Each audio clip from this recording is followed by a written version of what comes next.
Hello, everyone. My name is Dr. Suren Patel, and I'm a practicing physician here in Wisconsin.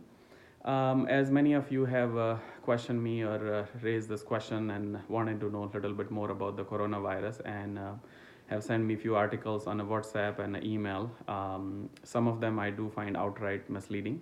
So I realized let me make a small video and share it for a purpose of spreading in awareness.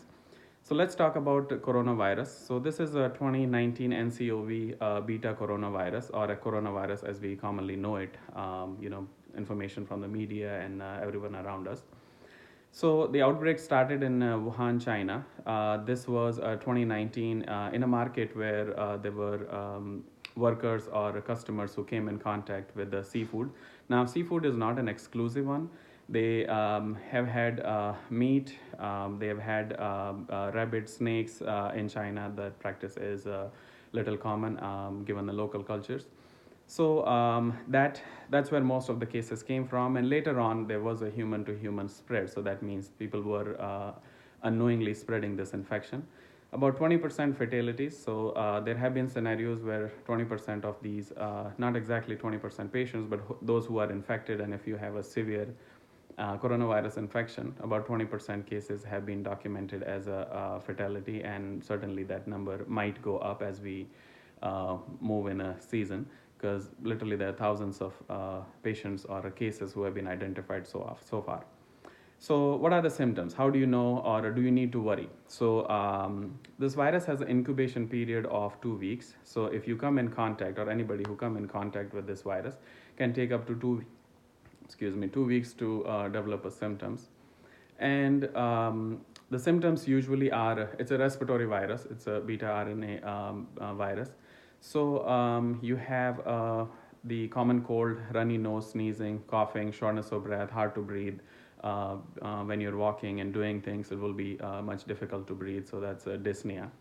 And in extreme cases, it can cause pneumonia. This is a virus which is slightly similar to the SARS in 2003, as we all saw, sudden acute respiratory syndrome, and also Middle Eastern respiratory virus. So it is similar to those, but it is not a mutated virus. The virus has its own virulence, so it has its own strength. That means it's a novel virus, so your immunity does not have any memory of this virus. So virus have a free run, and it quickly overpowers. More risk for people who have other comorbidities, means if they have any other healthcare conditions, they have asthma, breathing difficulties, COPDs, heart issues, liver, kidney issues, where their immunity for some reason is already down. So those people have more risk. If you came in contact with someone who have been in China and they themselves are sick, yes, that would be an area where you should keep the alarm level a little bit on the high side and notify the healthcare providers. But I'm going to highlight it, underline it. It's much more likely that if you're having coughing, sneezing, runny nose, this is common cold or any other type of common respiratory symptoms what we all come across, than having a coronavirus infection. People who have been or exposed to or have traveled to China, yes, that would be, and certainly an epicenter, but those will be the individual who are at more risk. Now, is there any treatment? So far, there has been no treatment. It's a respiratory support. So if you have symptoms, so it will be a symptom management. If you have a pneumonia, certainly providing those people a respiratory support, ventilator support for extreme cases and unfortunate cases. So those will be the one. Now, can you do anything as a community or a people? Yes, do not spread misinformation. Staying hydrated, that would be one thing. Hand hygiene, regular hand sanitizers would work.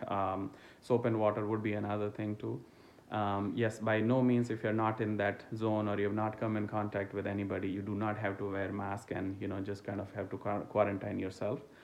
So those will be essentially I just wanted to make sure that everybody gets little information about. If you have any questions, feel free to let me know. This is Dr. Suren Patel, and I'll be happy to help out or create more awareness. Thank you, everyone, and help me spread this message. Thanks. Bye.